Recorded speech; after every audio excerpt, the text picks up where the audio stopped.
Carlos Bosch. Bueno, muchísimas gracias, querido Juan. Seguimos aquí en vivo en Radio Salud para todo el país, el mundo, por supuesto, a través de nuestras plataformas donde ya estamos emitiendo en vivo. Así que muchas gracias a la gente que se va conectando con nosotros. Gracias, querido Juan. Estoy en comunicación con nuestra invitada, la licenciada Verónica Figueroa Alcorta, quien es especialista en psicología forense, especialista en psicodiagnóstico Rorschach. Ella me va a explicar qué es esto. 17 años en el Servicio Penitenciario Federal, es perito de parte, docente en la UCES, también es coordinadora de equipos de psicoterapia en Fundación Santa Catalina sobre adicciones, perito de oficio y de parte. Licenciada, ¿cómo les va? Buen día. Hola, buen día, Jorge, ¿cómo estás? ¿Todo bien? Todo bien, por suerte. Pero qué jovencito, tanta experiencia, y uno la ve y no le da más de 22 años, y sin embargo, tanta experiencia. Muchas gracias. Bueno, Verónica, tengo más que 22, pero bueno. Aparenta 22, 23 máximo, pero Bueno. Vemos que tiene vasta experiencia en la materia. Ahora, fuera de broma, me encanta el tema, ha sido un placer poder encontrarla en las redes sociales. Y soy docente, además de periodista, en contexto de encierro, y la verdad que este es un tema que me apasiona, y como usted es especialista en la materia, en psicología, el tema del diagnóstico es un título muy, muy atractivo para lo que vamos a conversar, la dificultad que se presenta, ¿no? Digo, el diagnóstico en contexto carcelario. Qué situación compleja, digo, porque la desconozco desde la psicología, porque usted se va a enfrentar a un diagnóstico o a un paciente que en líneas generales, esto es opinión mía, ¿no? Va a tratar de esconderlo, va a tratar de diferenciarse, en fin, me parece que es un mundo para descubrir esto, ¿no? Sí, primero yo quisiera hacer una distinción. Por favor. De cómo trabaja el psicólogo en el ámbito carcelario. Bien, ¿cierto? Me parece excelente para arrancar. El psicólogo en el ámbito carcelario va a desempeñar un doble rol, ¿no? Que es multifacético y de vital importancia, pero que también está inmerso en un constante dilema ético y práctico, ¿no? No es simplemente un terapeuta como podemos ver en la clínica, es un profesional que va a navegar en la búsqueda del bienestar del individuo privado de su libertad y las demandas de seguridad institucionales, el orden, la rehabilitación institucional. Por lo tanto, la labor, ¿no? Se va a desempeñar primero en una evaluación diagnóstica para poder determinar el estado de salud mental con el que nos encontramos con este individuo que llega por lo general de comisaría, de un estado de detención también bastante precario, ¿no? Como ya hemos visto en las noticias. Entonces, en esa primera evaluación diagnóstica inicial, nosotros tenemos que detectar si tiene riesgo suicida, si hay necesidades específicas, ¿no? Si está psíquicamente compensado, si hay alguna cuestión psicopatológica, esto quiere decir esquizofrenia, brotes, ¿no? Luego pasamos por una intervención terapéutica individual o grupal, ¿no? Hay personalidades que requieren un seguimiento individual y hay otras personalidades, por ejemplo, no sé, para el manejo de las emociones, adicciones, violencia, traumas, hacemos dispositivos grupales, ¿no? Okay. Que es interdisciplinario. Claro. Todas las áreas trabajan acá. También tenemos este rol de la elaboración de los informes periciales, ¿no? Cuando el juez nos pregunta, esta persona está en condiciones de tenerla condicional, por ejemplo. Entonces nosotros tenemos que elaborar un informe. ¿Qué debate qué debate hacia la libertad condicional o la libertad asistida y ver que el juez nos escuche, porque también entender que nosotros somos consejeros, ¿no? El juez es el que tiene la última palabra. Claro. También se puede participar en programas de prevención, por ejemplo, el Servicio Penitenciario Federal tiene programas de prevención de violencia, mediación de conflictos, promoción de habilidades sociales. Hay una infinidad, es un mundo tratamental. Pero para mí el principal desafío nuestro como psicólogos forenses en el ámbito carcelario es esta doble lealtad, ¿no? A ver. Y cuando yo digo doble lealtad me refiero a que por un lado nosotros respondemos a nuestro código de ética profesional, el cual nos obliga a velar por la salud mental y el bienestar del paciente, que en este caso es un interno, la confidencialidad y esta autonomía, pero también somos empleados públicos. Y por el otro lado, ¿no?, dentro de una estructura jerárquica que estamos inmersos, que prioriza la seguridad y el control institucional, entendiendo, ¿no?, que este equilibrio es una cuerda floja que el psicólogo debe transitar con una suma responsabilidad y ética. Totalmente, totalmente. Muchas cosas interesantes que ha dicho en este fragmento, ¿no? Hay un mundo, hay un morbo, hay desconocimiento acerca de cómo es el mundo carcelario, y la gente desde afuera suele decir que se lo merecen, no lo larguen, que se pudran en la cárcel. Ustedes ven otra parte de eso, ¿no? La otra parte, al ser humano que quizás despojado de sus adicciones, despojado no digo que esté curado, sino que no está consumiendo dentro del penal, y es como que la gente no ve dos personas distintas que puede llegar a analizar. Me parece súper interesante este punto. ¿Qué es lo que usted ve cuando entra al penal, ¿no? Es un mundo que, insisto, genera mucho morbo en la sociedad, ¿no? Sí, a ver, cuando uno entra al penal pareciera que es toda una cárcel comunitaria y hay distintas unidades, distintos complejos. Yo he transitado en estos 17 años por varios. Mi mayor experiencia fue en el complejo 1 de Seiza, que todos conocen porque ha salido en las noticias. Y ahí hay un montón de población diversa. He trabajado con buena conducta, he trabajado con personajes que son módulos que están divididos, personajes muy violentos, con abusadores sexuales, bueno, de todo tipo de población.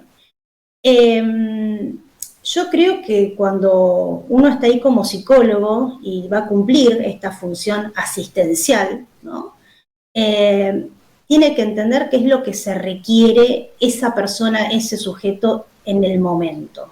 Más allá de por qué está procesado, condenado, porque eso ya es algo que le corresponde al juez, al juzgado, no es un juicio nuestro, ¿no? Nuestra labor es asistencial. Entonces tratamos de trabajar con los recursos que tenemos para poder brindarle a esta persona una rehabilitación. Dentro del marco de lo que se puede, por supuesto, porque hay estructuras psicopáticas que no lo permiten, no son tan flexibles. Bueno, ahí quería hacer un punto, ¿no? Porque usted hablaba de abusadores sexuales, y se suele decir que esas personalidades, usted corríjame en la terminología, no pueden reinsertarse en la sociedad, no se curan más. De castración química en algún país del mundo, acá incluso se ha hablado de eso. Digo, ¿de qué estamos hablando cuando usted entrevista o tiene una sesión con un abusador sexual? ¿Cuál es tu diagnóstico? Digo esto porque forma parte de las preguntas que se hacen las personas que estamos de afuera, ¿no? Bueno, a ver, justamente lo que es el abusador sexual o el agresor sexual es una de las poblaciones más difíciles de abarcar, ¿no es cierto? Sí, hay diversas hipótesis en donde sí se ha hablado de la castración, pero no hay nada que esté comprobado a nivel científico, ¿no? Son todas hipótesis. Sí, puedo decir que en mi experiencia, ¿no es cierto?, hay uno de los libros que escribí es justamente el perfil del agresor sexual, con Roger. Habla de lo que dice todo este psicodiagnóstico, los resultados, es que estamos frente a un perfil con una estructura límite de personalidad, con un funcionamiento perverso, ¿verdad? Entonces, es una de las estructuras más difíciles de trabajar. Esa es una realidad. Y esto son estudios científicos, no es mi opinión. Entonces, también entender que sería óptimo poder hacer algún dispositivo tratamental acorde a esta población y no como ha pasado en muchos casos en donde tomamos como institución penitenciaria modelos que funcionan en Estados Unidos, en España, pero nosotros tenemos otra cultura. Otra realidad. Claro. No hacer un copio y pego de modelo porque, bueno, hay que hacer algún tratamiento y como hay que hacer algún tratamiento, démosle no. Hay que hacer una cuestión más personalizada, ajustada a este diagnóstico. En mi experiencia, yo trabajé 5 años con ellos, donde me permitió poder hacer este libro, esta investigación, que tardé 5 años en hacerla. Si vos me preguntás, ¿tienen algún tipo de rehabilitación? Y yo te digo, son los casos más difíciles. A la hora de insertarse socialmente, es muy probable que reincidan, y lo que sí sale en esta investigación, ¿no?, que fue para mí lo más impactante, es que los indicadores en Roger indican que va a reincidir, pero con mayor violencia. ¿Qué quiere decir esto? Que si nosotros estamos frente a un abuso deshonesto, ¿no?, o sea, tocamientos, seguramente reincida con mayor violencia, o sea, un paso más. Ajá. Por ahí sería ultramente, se me fue el término, bueno, ultrajante. Ultrajante, exactamente. Y si estamos hablando de que fue un abuso ultrajante, la próxima vez que reincida seguramente haya lesiones. Entonces, esto no es menor. Ahí, para mí, la mayor falla son las leyes. Estaba pensando en eso, justamente. El sistema penal. ¿Qué pasa? Que con los beneficios, si ya sabemos que estas personas son una población muy compleja, ¿por qué tienen beneficios?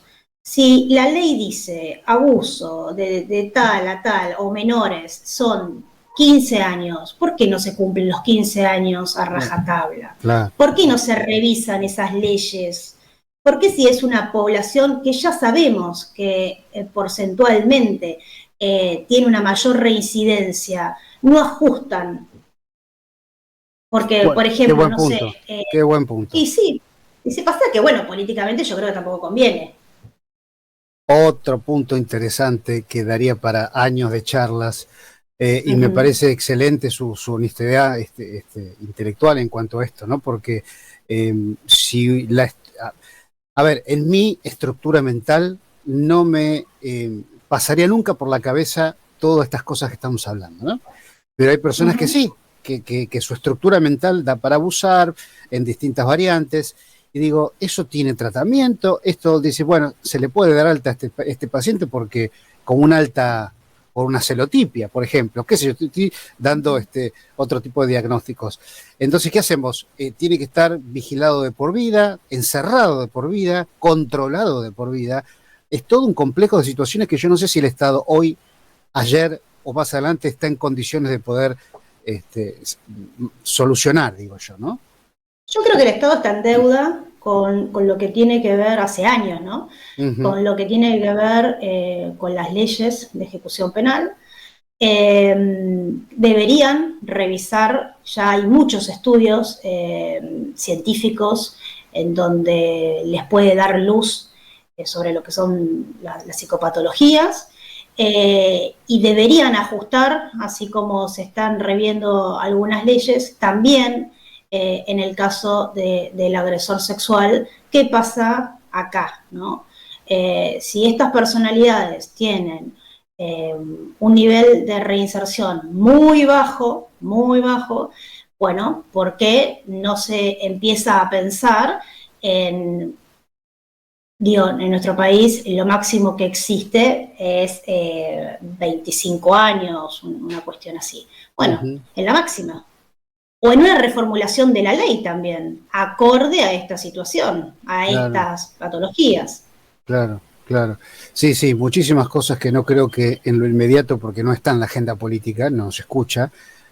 No. Se habla de la inseguridad. En la agenda política todavía está si se arma el servicio penitenciario de la ciudad o no se arma, imagínate.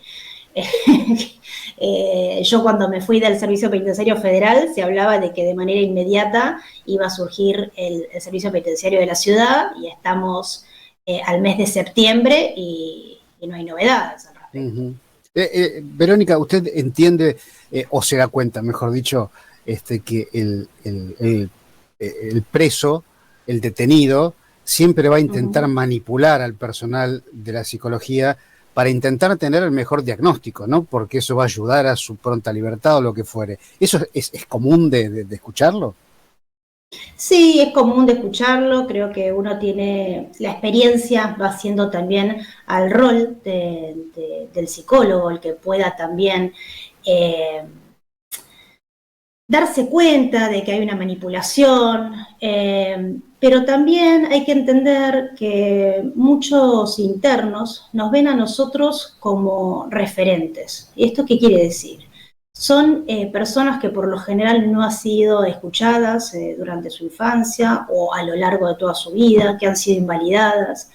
Entonces, en uno de estos roles multifacéticos que tiene el psicólogo, ¿no? También tiene este rol de mediador. ¿Qué quiere decir este rol de mediador?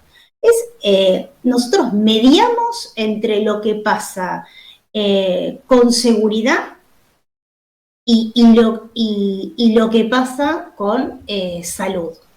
Muchas cosas, muchas cuestiones que tienen que ver, no sé, con un alojamiento, un mal alojamiento, son disparadores de actitudes que el interno tiene, por ejemplo, de violencia.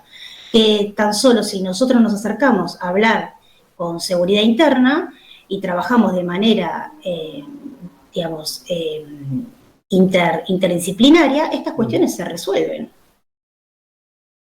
Lo que pasa es que no hay un lineamiento de trabajo, todos trabajamos de la misma manera, cada psicólogo trabaja más bien como le gusta, como puede, en las condiciones que hay, también las condiciones de trabajo son muy precarias.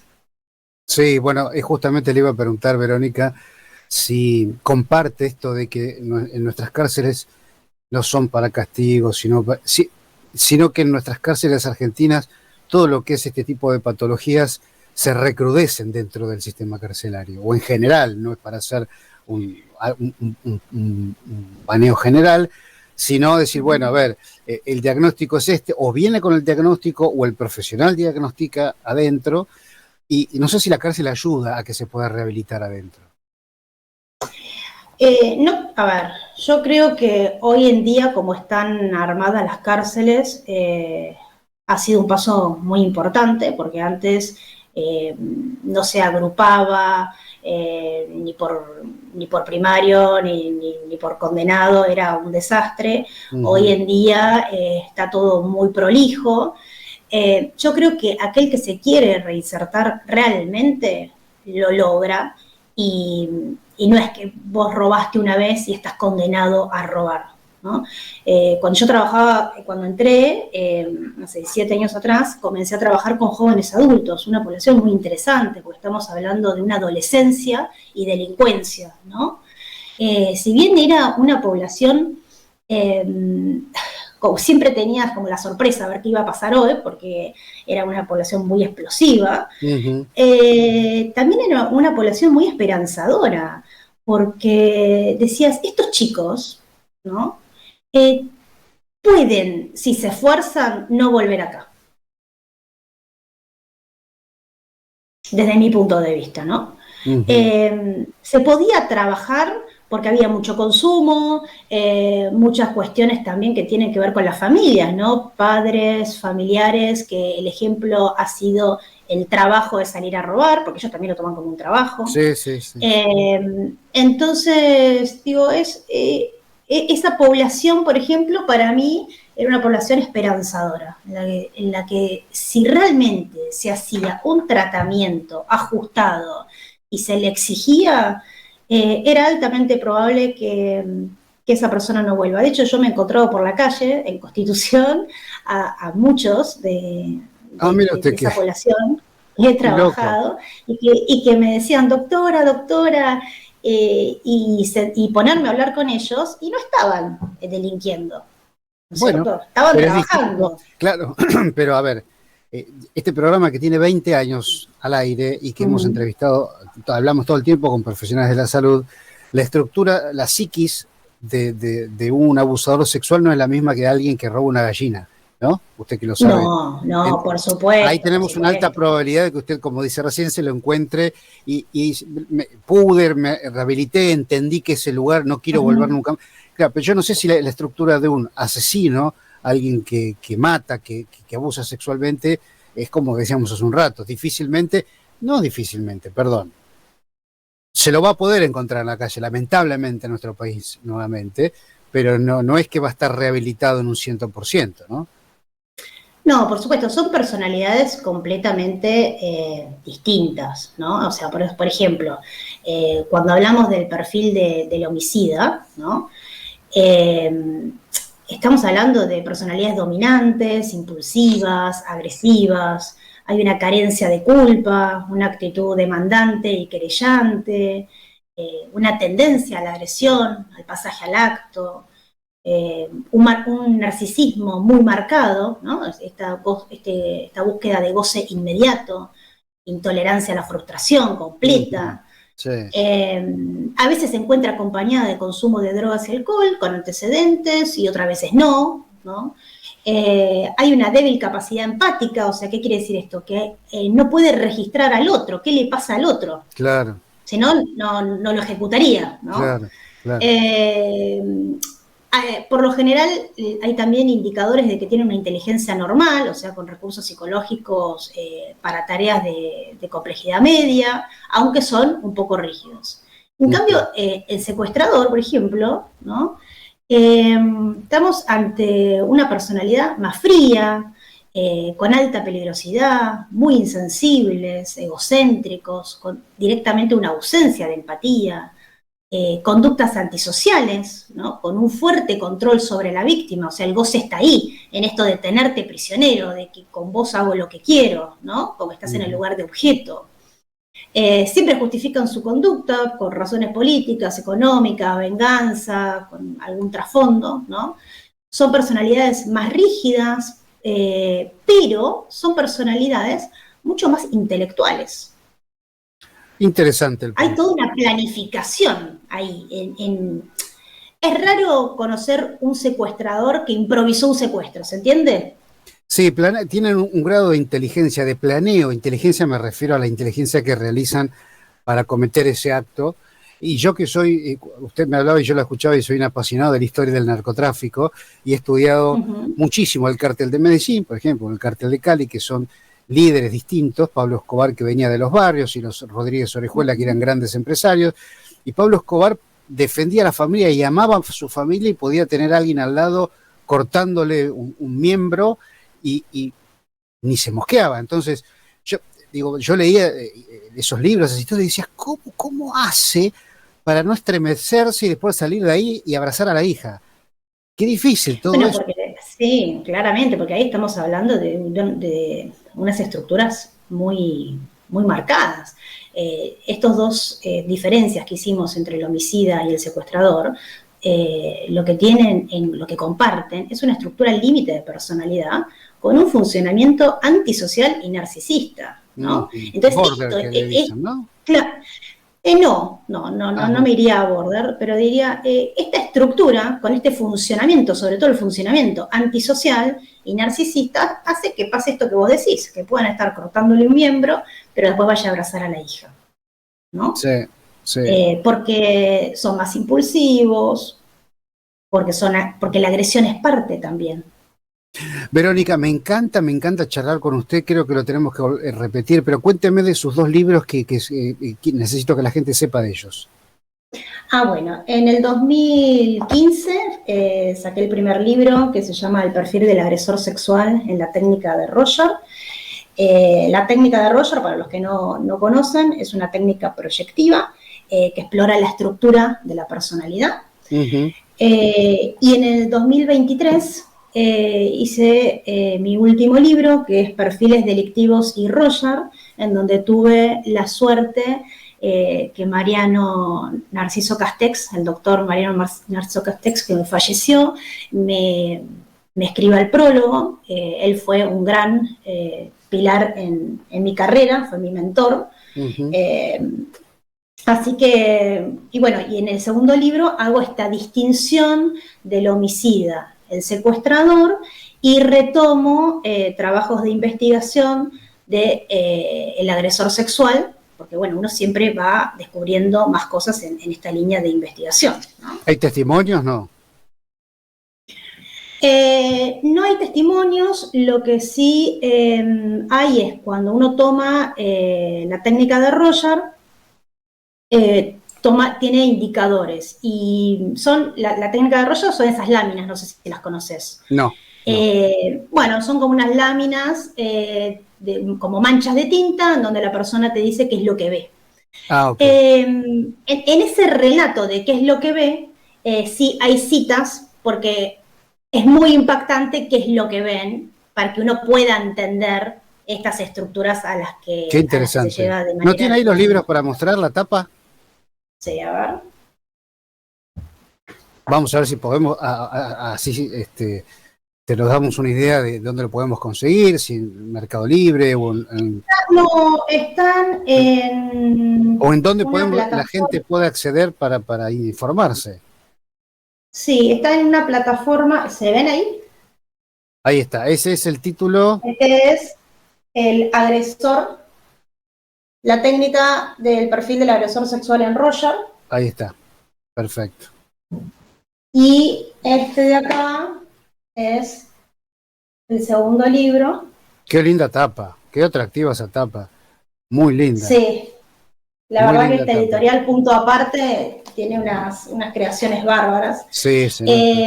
Y están en Cuaderno, que es una plataforma virtual, ¿no es cierto?